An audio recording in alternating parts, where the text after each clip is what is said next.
a comenzar la clase hablando un poco de lo que significa la obstrucción intestinal. Recuerde que la obstrucción intestinal va llegando a ser la segunda causa de abdomen agudo quirúrgico en lo que refiere a las cirugías de emergencia, ¿no? La primera causa es la apendicitis, ¿no? Entonces, como concepto general, la obstrucción intestinal hace referencia a la ausencia o al paso en la progresión del tránsito intestinal, ¿no? Por diferentes causas que éstas sean. Los síntomas que van a generar van a ser dos típicos. La obstrucción intestinal no puede existir si es que no va a haber distensión abdominal y no va a haber dolor. Recuerden que el intestino responde con dolor solamente a tres eventos, ¿no es cierto? Uno es la distensión, el otro es el espasmo y el tercero es la isquemia. Solamente con esos tres eventos nosotros podemos generar dolor a nivel intestinal, no haciendo compresión, no haciendo tacto, no palpando las masas, ¿no? Podemos generar reacciones viscerales, sí, pero no dolor. Entonces no puede haber obstrucción intestinal sin dolor, obstrucción intestinal sin dolor ni distensión abdominal. Y las obstrucciones intestinales también se denominan ilio, ¿no? Y el ilio, ustedes saben, pueden ser de tipo dinámico o funcional o de tipo mecánico, ¿no es cierto?, que es el que nos vamos a ocupar ahora. Entre ambas existe una característica importante y es la que la va a diferenciar. En el ilio dinámico o funcional, como ustedes saben, sin manejo quirúrgico, el dolor va a ser intermitente, ¿no? Va a ser pausado, ¿no? A diferencia de la obstrucción mecánica en la cual la progresión del dolor el dolor va a ser mucho más intenso y va a ser más la progresión va a ir a más deterioro del paciente, ¿no? Como causa de hilo funcional, recuerden ustedes que pueden tener de causa motora, ¿no? Puede estar supeditada a, por ejemplo, pacientes que toman algunas medicaciones, psicofármacos, pacientes con Parkinson, ¿no? Pacientes que tienen, cursan con síndromes ascíticos, por ejemplo, que pueden ir con un hilio. La pancreatitis per se puede generar un cuadro de hilio, ¿no? Existe un hilio que se denomina hilio postquirúrgico, que se va a presentar generalmente en aquellos pacientes posoperados.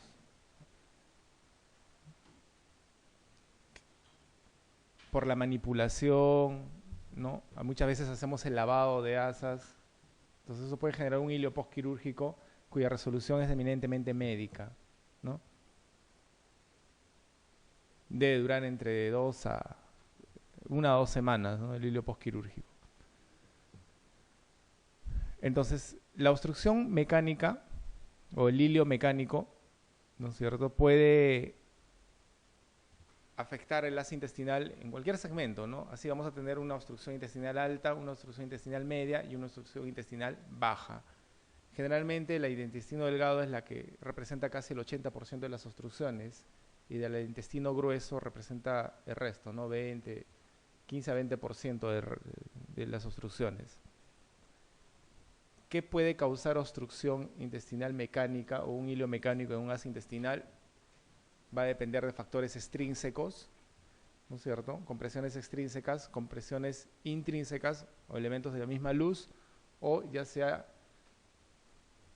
¿no?, patologías de la propia pared, ¿no?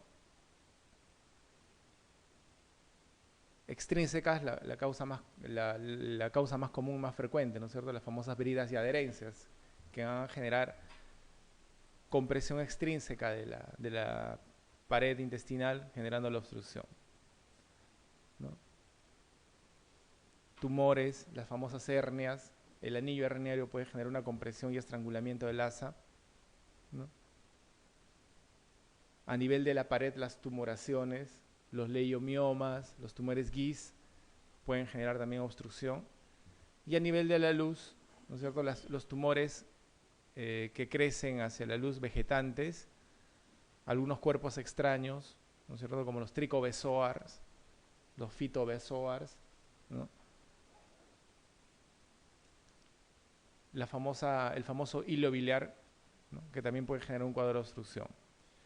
Entonces vamos a tener una obstrucción, como les decía, alta, media y baja. ¿De qué va a depender que sea alta? Alta es por la localización. Generalmente se dice que es hasta antes del ángulo de Treitz. Si nosotros imaginamos el tracto digestivo, tenemos el estómago, esófago, estómago, duodeno, primera, segunda, tercera porción, cuarta porción, se forma una rodilla, ¿no es cierto? Que es el ángulo de Treitz, que es el nacimiento del meso ileal, entonces, donde nace el yeyuno. Ese es el ángulo de Treitz. Hasta ahí tendría que ser una obstrucción intestinal alta, ¿no? Cualquier proceso obstructivo que genere una compresión del ácido intestinal va a generar una obstrucción alta, ¿no? Por ejemplo, un síndrome pilórico, ¿no? Ahí tienen las neoplasias gástricas, tienen los tricobezoar, que son los más frecuentes, ¿no?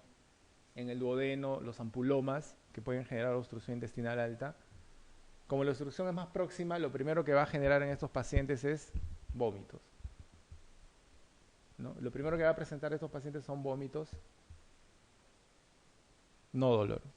Y en los niños lo más frecuente de obstrucción alta es la hipertrofia congénita del píloro, ¿no es cierto? Hipertrofia congénita del píloro, que hubiera asociado a vómitos. En este caso serían un poco tardíos, porque recuerden que hay otra entidad que genera obstrucción alta en los niños, que se llama la atresia duodenal. La atresia duodenal sí va a generar vómitos, pero inmediatos, ¿no es cierto? Al tercer o cuarto día. A diferencia de la estenosis hipertrófica del píloro, que los vómitos van a ser un poco más tardíos, ¿no?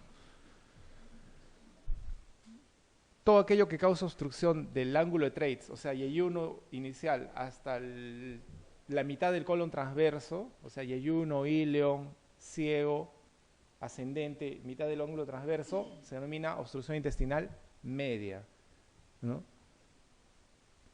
Y es la más frecuente, porque va a ir englobada toda la asa delgada. Y aquí el síntoma más importante va a ser dolor. Primero va a venir dolor, ¿no? Ya sea por la compresión de una brida, ¿no? Ya sea por una intususcepción, que también es frecuente en las asas delgadas, ¿no? En esa zona, ¿no? Entonces lo primero que va a presentar es dolor. Y la obstrucción intestinal baja, que va a corresponder a todo lo que va a comprender del colon izquierdo, colon transverso, parte izquierda, descendente, hasta el recto. Esa es la obstrucción intestinal baja, cuya característica importante va a ser la distensión. Entonces esos pacientes van a generar mayor distensión y luego dolor, ¿no? Ahí tienen, por ejemplo, los vólvulos famosos. Los pacientes vienen con una distensión marcada del asa gruesa, incluso se dibujan las austras en la pared abdominal, ¿no? Entonces esa va a ser la clasificación, ¿ya? La causa más frecuente de obstrucción intestinal en pacientes intervenidos en cirugía abdominal son las adherencias o bridas posoperatorias. Si no es lo más frecuente. La primera causa de obstrucción intestinal, bridas y adherencias. En el siglo XX, la primera causa de obstrucción era las hernias, uno de los defectos de pared. Pero a lo largo del tiempo, recuerden que las cirugías de guerra generaron mayor cirugía abdominal, las reparaciones que se daban a este tipo de defectos de pared generaban mayor intervención en las personas, y esto hace que ahora, ¿no?, las adherencias y las bridas sean la primera causa de obstrucción, y la segunda causa de obstrucción intestinal son las hernias, precisamente, los defectos de pared. Esa es la segunda causa. Y la tercera, los vólvulos, ¿no? Cuando se trata de intestino grueso, ¿no?, la primera causa de obstrucción son los vólvulos acá en el Perú, ¿no? A nivel mundial, neoplasias. ¿Y qué neoplasias? De colon izquierdo, ¿no es cierto? De sigmoides y descendente.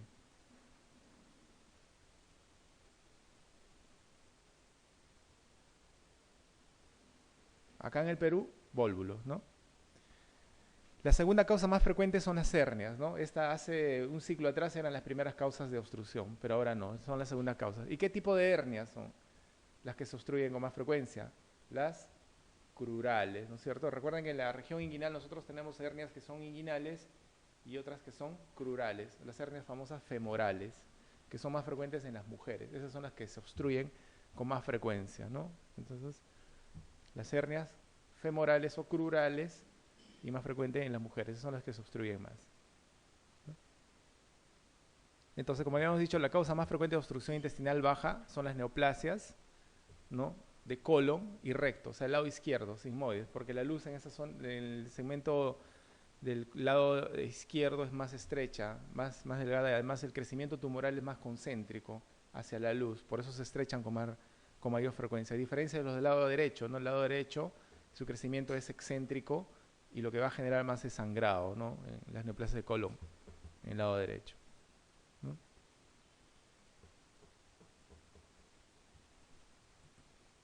Entonces, recuerden que habíamos hablado de un hilo paralítico, hilo funcional o hilo mecánico, que se ha de ver un trastorno en la motilidad intestinal, ¿no? Acá podemos englobar también, no se confundan, este hilo paralítico puede también presentarse en los posoperados, se llama hilo posquirúrgico. ¿Ya? El hilo posquirúrgico que se va a presentar va a ser por una irritación del asa intestinal debido a la manipulación excesiva al mismo procedimiento quirúrgico, porque podemos entrar a hacer una resección y anastomosis por una hernia femoral encarcelada, ¿no? La distensión que se generó tras el evento puede demorar en nuevamente recuperar su motilidad. Entonces, el paciente posoperado puede cursar distendido, ¿no? Entonces, es un hilo posquirúrgico, ¿no? Pacientes en los que cursan con peritonitis difusa, ¿no es cierto? Recuerden que al hacer el lavado utilizamos solución salina, ¿no? Que puede generar algunos trastornos hidroelectrolíticos y por ende generar trastornos de motilidad en el asa intestinal.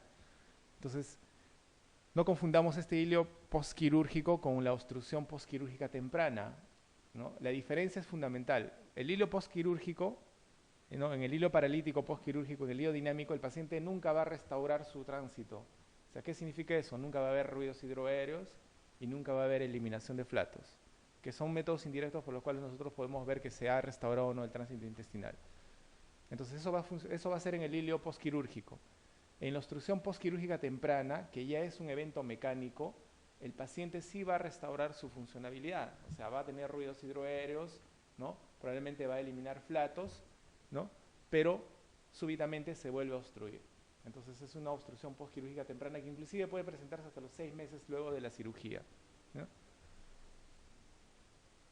El único evento que puede cursar, la mayoría de las veces los pacientes no cursan con obstrucción posquirúrgica temprana, ¿no? El hilo muchas veces se puede ver inclusive a las adherencias que se van a formar post cirugía. La única eventualidad, por así, que puede generar una obstrucción postquirúrgica temprana con el advenimiento de la laparoscopía, precisamente muchas veces los trócares que nosotros colocamos, que generan aperturas de 1 centímetro, o si hacemos una apertura abierta del ombligo y no cerramos ese defecto, entonces puede encarcelarse en cualquier momento, ¿no? Un asa se mete en el trócar que hemos utilizado para colocar, la apertura que hemos utilizado para colocar el trócar, puede encarcelarse un asito, peliscarse un asa. Entonces, cuando se trata de una cirugía laparoscópica, si el paciente está distendido, ¿no? Sí podemos pensar en una obstrucción posquirúrgica temprana, no en un hilo posquirúrgico. ¿Ya? Recuerden eso, es una eventualidad que puede pasar. ¿Cómo manejamos el hilo paralítico? Descomprimimos, ¿no es cierto? Sonda nasogástrica, sonda Foley, hidratación, porque recuerden que en hilo, tanto mecánico como dinámico, lo que va a generar es un tercer espacio. Y el tercer espacio precisamente es la acumulación de líquidos en la luz intestinal. Entonces debemos hacer una buena reposición hidroelectrolítica para el paciente.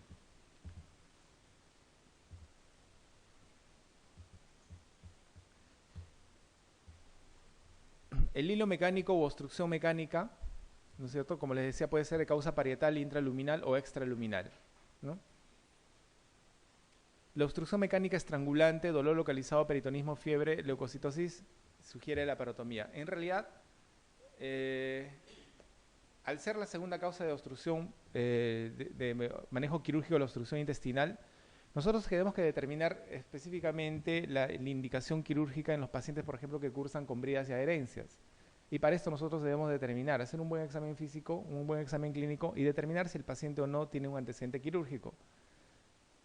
Porque el antecedente quirúrgico nos va a dar a nosotros la sospecha de que este paciente esté generando bridas y adherencias. Recuerden que las hernias no solamente habla de defectos de pared, también pueden generarse hernias internas, lo que se denomina, pueden presentarse bridas congénitas, que pueden generar cuadros obstructivos inclusive, ¿no? Entonces,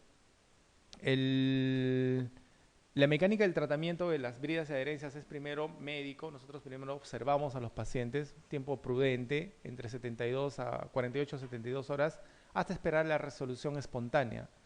Recuerden que las bridas y adherencias se deben o se forman primero a la manipulación excesiva que va a generar el depósito de fibrina, y la fibrina primero va a generar adherencias y luego va a generar bridas, ¿no?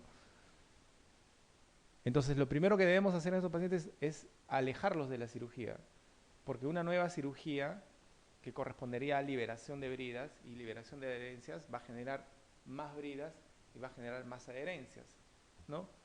Con lo consiguiente lesión, podemos también lesionar las asas, ¿no? Entonces, estos pacientes lo que tenemos que hacer es alejarlos de la cirugía.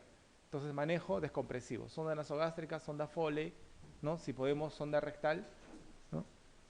Y ver la evolución. Por suerte, casi el 60% de las obstrucciones por bridas de adherencia se resuelven espontáneamente, ¿no? Ahora, si nuestra sospecha es que la obstrucción es intraluminal o extraluminal, ya sea por un tumor, un cáncer, un hilo biliar, el paciente sí tiene que ir a sala de operaciones. Si la obstrucción es, por ejemplo, por una hernia estrangulada o una hernia encarcelada, el paciente tiene que ir a sala de operaciones, ¿no? Esa es la condición. La oclusión en asa cerrada, cuando la luz está ocluida en dos puntos, ¿no? Lo que sucede en los vólvulos, ¿no? Una torsión en su eje, tenemos el asa proximal y el asa distal estrangulada. Entonces aquí, al estrangularse, por ejemplo, lo que sucede en un vólvulo, al torcerse el meso, vamos a tener mayor compromiso de isquemia, ¿no? Y por lo tanto, no solamente la perforación, sino también, ¿no?, la translocación bacteriana, con la consiguiente deterioro del paciente, ¿no? Translocación bacteriana, primero sobrecrecimiento bacteriano, translocación bacteriana, sepsis y shock, ¿no?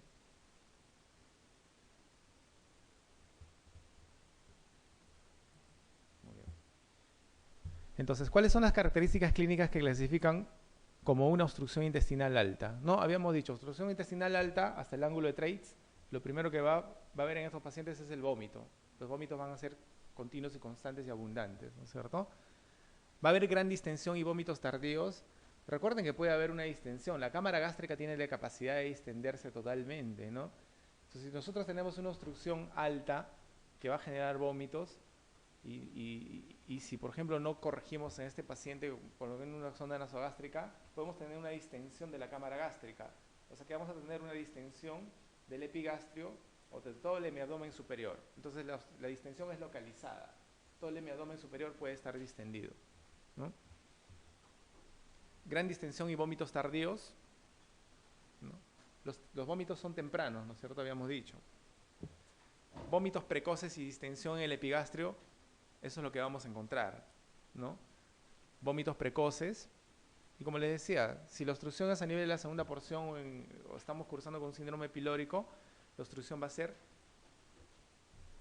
se va a generar distensión abdominal por la distensibilidad que tiene el estómago, ¿no?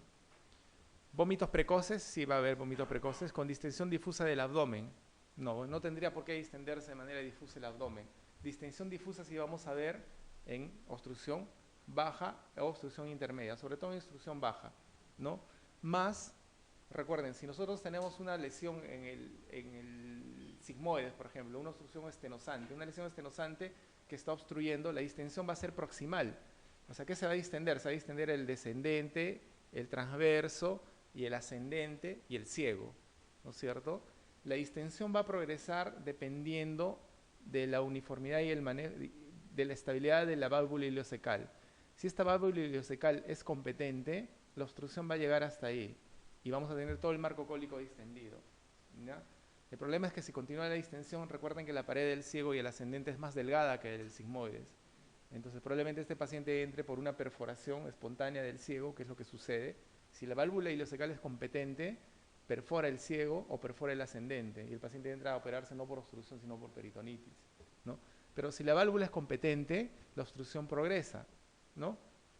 Progresa hacia asa delgada y vamos a tener los famosos vómitos fecaloideos, ¿no es cierto? Por la progresión que va a tener esta obstrucción, ¿no? Por suerte, en la mayoría de las veces la válvula no es competente, ¿no? La obstrucción progresa y el paciente no desarrolla pues perforación secal o perforación de asa delgada, ¿no? Entonces, distensión difusa en obstrucción baja y obviamente en obstrucción media, ¿no? Vómito fecaloideo y distensión moderada. Vómito fecaloideo, ¿no es cierto?, en una obstrucción baja, siempre y cuando la válvula ileocecal no sea competente, ¿no? Ninguna de las anteriores. Entonces, obstrucción alta, vamos a tener, lo primero que vas a presentar son los vómitos, ¿no? Lo que sucede, por ejemplo, en un síndrome pilórico, pues, ¿no? El paciente pilórico incluso hace vómitos alimentarios, ¿no? No progresa. ¿Cuál es el primer hallazgo en la obstrucción intestinal media? ¿No? La obstrucción intestinal media, por ejemplo, una brida y una adherencia, lo primero que va a generar en el paciente es dolor, ¿no? El dolor va a ser continuo, persistente, y luego se va a generar la distensión. Y recuerden que la distensión siempre es proximal al segmento ocluido, siempre va a ser proximal. Y es así como nosotros buscamos el foco de obstrucción. Si nosotros encontramos un asa delgada, al hacer la laparotomía encontramos un asa dilatada, nosotros tenemos que ir distal a ese asa para buscar el foco de obstrucción, ¿no? Encontramos la obstrucción y vamos a ver que distal a ese asa todo va a estar normal. No va a haber dilatación, no va a haber sufrimiento de pared, no va a haber lesión intestinal, ¿no?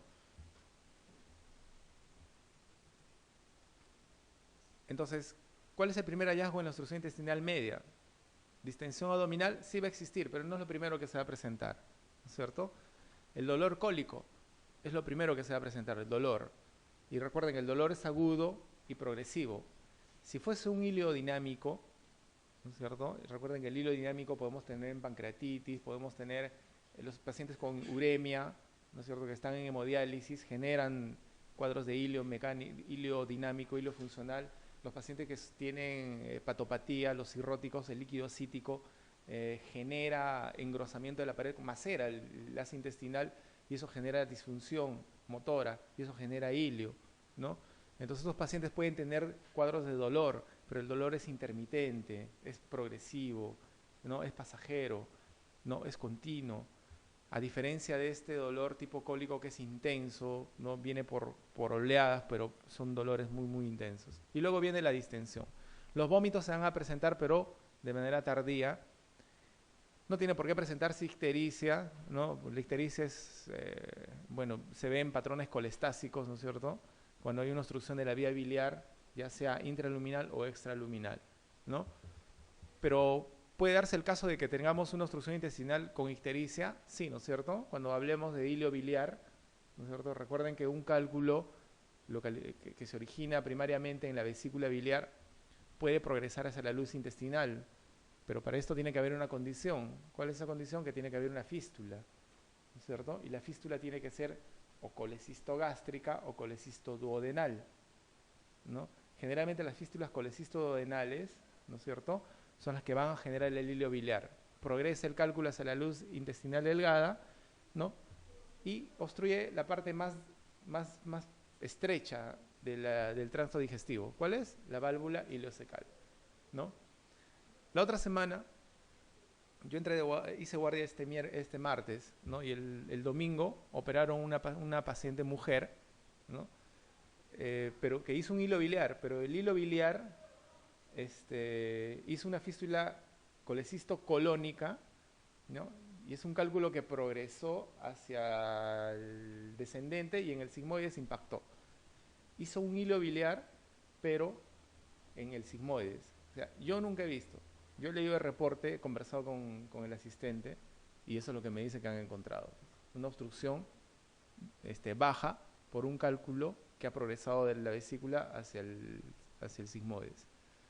Así está en el reporte. La verdad yo nunca he visto eso. No le han tomado fotos tampoco.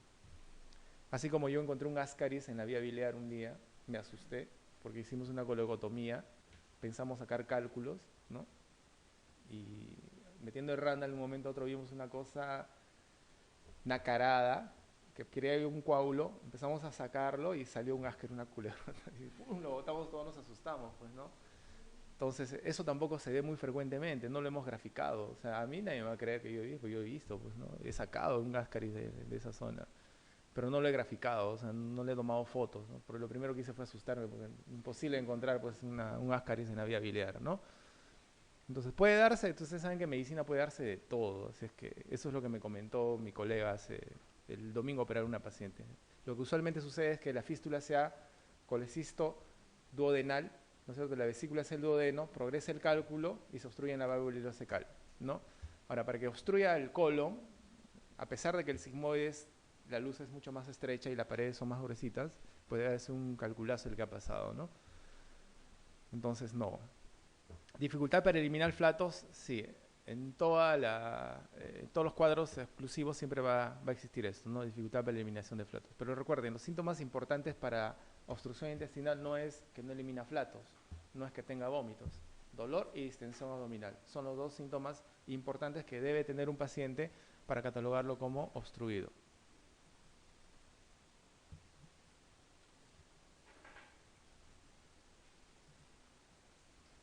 ¿Cuál entre los siguientes es el tratamiento más adecuado de la obstrucción intestinal no quirúrgica en la fase terminal de una enfermedad? O sea, ¿qué hacemos con un paciente obstruido?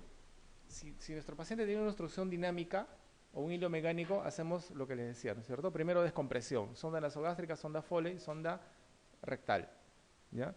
Manejo hídrico del paciente, porque por tercer espacio va a generar trastorno hidroelectrolítico, ¿ya? Dependiendo de la causa, damos cobertura antibiótica para evitar que haga estasis, sobrecrecimiento bacteriano y luego traslocación bacteriana. Esa es la progresión, ¿ya? Pero si nuestro paciente tiene una obstrucción mecánica, nosotros tenemos que determinar, ¿es intraluminal, extraluminal o de la pared? ¿No es cierto?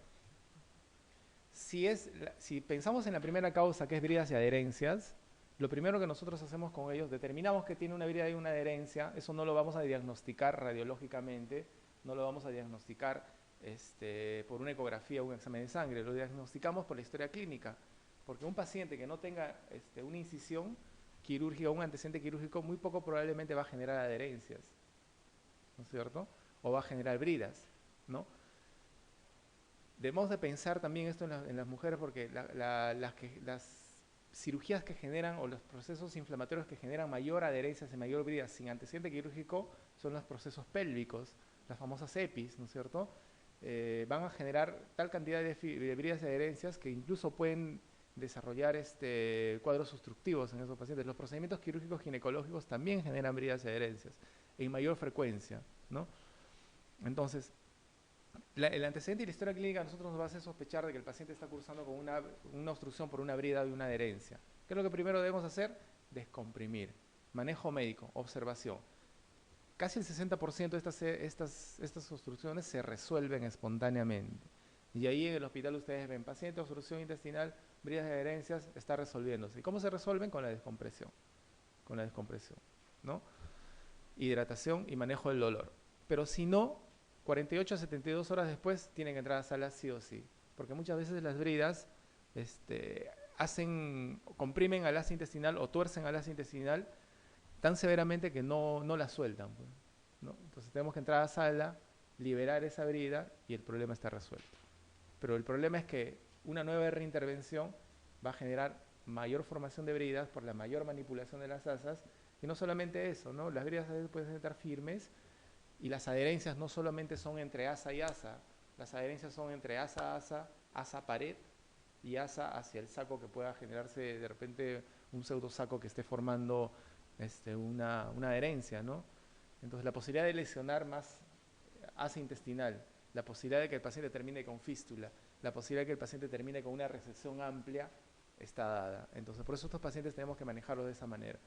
Y cuando asumimos que la obstrucción mecánica es por una obstrucción por una hernia, por ejemplo, una obstrucción por una tumoración o una obstrucción por un cuerpo extraño, ese paciente sí tiene que ir a sala, sí o sí, ¿ya? Entonces, ¿cuál de los siguientes es el tratamiento más adecuado en la obstrucción intestinal no quirúrgica en la fase terminal de la enfermedad? Dice. Fase terminal de la enfermedad, ¿no? Recuerden que estaríamos hablando de las obstrucciones que se generan, por ejemplo, en las diseminaciones peritoneales de las neoplasias. La carcinomatosis cursa con obstrucción intestinal. Generalmente estos pacientes no cursan con distensión. Tienen un abdomen globoso, sí, ¿no? Con líquido acítico y cursan con obstrucción por carcinomatosis. En estos casos, no se hace nada, pues. Muchas veces no se pone ni sonda nasogástrica porque el pronóstico es muy malo. Si un paciente con carcinomatosis ya se obstruyó, el pronóstico es definitivamente malo. No podemos abordar esa cavidad abdominal porque ya es un abdomen congelado. Es más, a veces tratamos de buscar un asa para poder descomprimir ese asa, pero no se puede, es imposible de abordar. Entonces lo que tenemos que hacer es manejo del dolor nada más en estos pacientes. Paliativamente una sonda nasogástrica y pues nada más, ¿no? Entonces ponemos sonda nasogástrica, aspiración continua, soroterapia intravenosa. Podemos poner aspiración continua, sonda nasogástrica, pero no en aspiración continua, porque muchas veces las obstrucciones, la carcinomatosis lo que genera, la obstrucción que genera es por la formación de adherencias, ¿no? Las adherencias que van a generar irritación o la siembra peritoneal y la tumoración.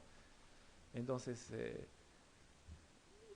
la sonda nasogástrica nos puede ayudar, pero finalmente es el dolor que va a generar la molestia en el paciente, ¿no? Administración de vitaminas del grupo B y laxantes, como parte de la terapia parenteral le pueden dar, pero no es el manejo, ¿no? Alimentación parenteral total, paciente con hipercatabolismo, con una neoplasia de fondo, con carcinomatosis, pronóstico malo. Lo que debemos hacer es manejo del dolor, ¿no? Administración de vía subcutánea de morfina, buscapina y haloperidol. Acá usamos la petidina, no tenemos mucha accesibilidad a la morfina, ¿no? Buscapina o haloperidol, ¿no? Para manejo simplemente paliativo del dolor, ¿no? Dieta absoluta y sueros por vía subcutánea, no podemos darle dieta si estamos cursando con un paciente con una obstrucción en fase terminal, ¿no? Sea cual sea la etiología. Paciente con carcinomatosis, no tiene indicación quirúrgica, manejo del dolor, bueno, y esperamos el desenlace, pues nada más, ¿no?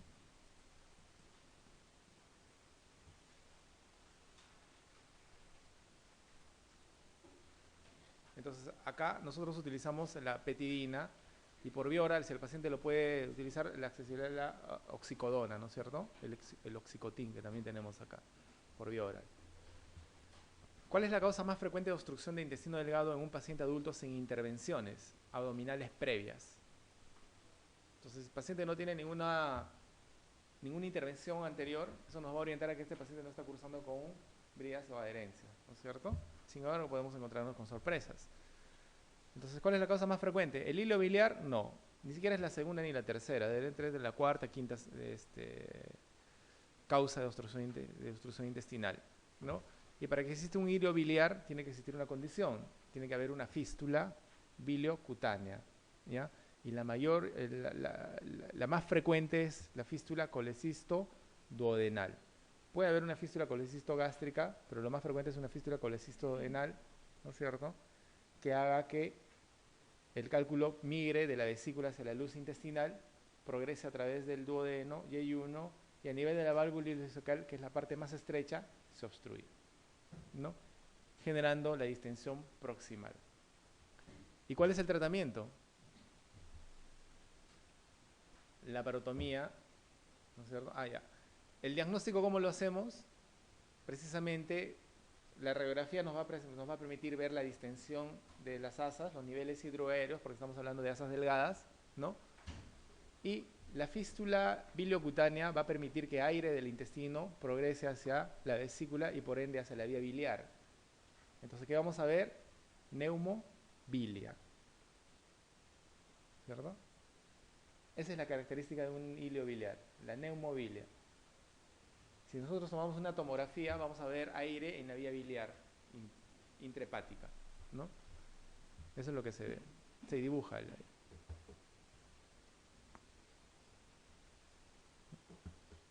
Entonces, ¿cuál es el tratamiento? Enterotomía, ¿no es cierto? Identificamos lo que generó la obstrucción, palpamos el cálculo, progresamos por lo menos 40 o 50 centímetros de la válvula ileocecal. Recuerden que no podemos hacer tomías, o sea, no podemos incidir el ilion muy cerca a la válvula. Tenemos que tener un límite mínimo de 20 centímetros.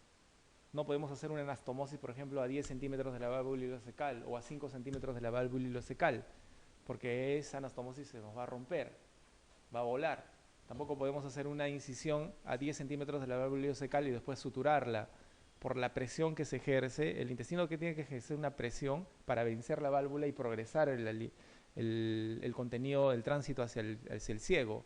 Si nosotros hacemos una anatomía en esa zona y hacemos una rafia o una anastomosis, la presión va a ejercer, que se va a ejercer, va a volar nuestra anastomosis. Entonces agarramos el cálculo y ascendemos, no menos de 40 centímetros. ¿Ya? Y en esa zona hacemos una enterotomía, hacemos una apertura del asa ileal en este caso, sacamos el cálculo y hacemos una rafia primaria, ¿no? Pero hasta ahí tratamos el hilo biliar. Luego nos vamos a tratar lo que generó el hilo biliar. O sea, buscamos la fístula que probablemente se ha formado, ¿no?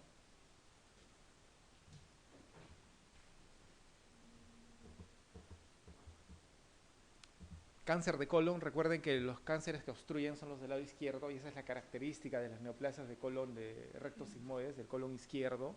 Esa es la característica de presentación y son los que se operan generalmente en emergencia. Pues. Los pacientes vienen con un cuadro obstructivo de edad, ¿no? Que haya cursado con rectorragias, ¿no? Masa, dolor en fosa ilíaca izquierda. Así debuta un cáncer de colon izquierdo muchas veces, con cuadros obstructivos. ¿Por qué? Porque el crecimiento es concéntrico hacia la luz. Y además porque el diámetro del colon izquierdo es menor al del colon derecho, ¿no? Pero esta sería la tercera causa de obstrucción intestinal, sin paciente que no haya tenido obstrucción, ¿no? Tumoración estenosante del intestino. Todos los tumores, tanto los tumores benignos como malignos, son bien raros en el intestino, no son muy frecuentes, ¿no? Son más frecuentes los intestinos, los más frecuentes son los tumores benignos, ¿no? Y muy pocas veces van a generar estenosis. ¿Sí? Una tumoración intestinal de asa delgada lo que generalmente va a ocasionar es obstrucción, pero por intususcepción, ¿no? Va a haber progresión. Recuerden que la intususcepción es más frecuente a nivel del ilion terminal, ¿no es cierto? El asa se invagina hacia el ciego a través de la válvula ileocecal. Esa es la más frecuente. Incarceración del intestino delgado en un orificio herniario, ¿no? Recuerden, defectos de pared es la primera causa de obstrucción, la segunda causa de obstrucción intestinal. Entonces debemos de buscar eso en el paciente. Paciente con obstrucción intestinal no tiene antecedente quirúrgico, nos vamos a buscar hernias. Si no tenemos ninguna hernia, ya nos vamos a buscar otra causa de obstrucción. Y recuerden que la hernia que más se obstruye es la femoral, ¿no es cierto? La hernia crural es la que más se obstruye de todas y es más frecuente en las mujeres. Eso, a pesar de ser redundante, eso les preguntan. Ya estamos dudando en el examen. Cuerpos extraños como los bezoars, tricobezoars. Porque el tricobezoar, por ejemplo, puede generar una obstrucción intestinal alta. Es un ejemplo, ¿no es cierto? Genera algo así como un pilórico, ¿no? Pacientes psicóticos o los niños, ¿no? Que empiezan a comer sus pelitos. Y bueno, cuerpos extraños cuando hay una obstrucción baja, aquellos que accidentalmente se caen, ¿no? Se tropiezan y se caen sobre botellas, frascos de champú y todo eso. Que se da, eso es frecuente. Y siempre se caen todos.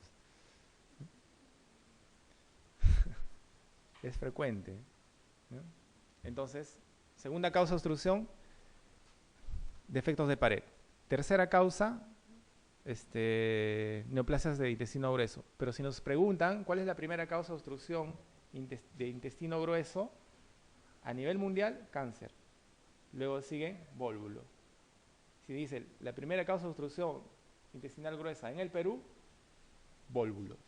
Luego sigue cáncer. ¿Ya?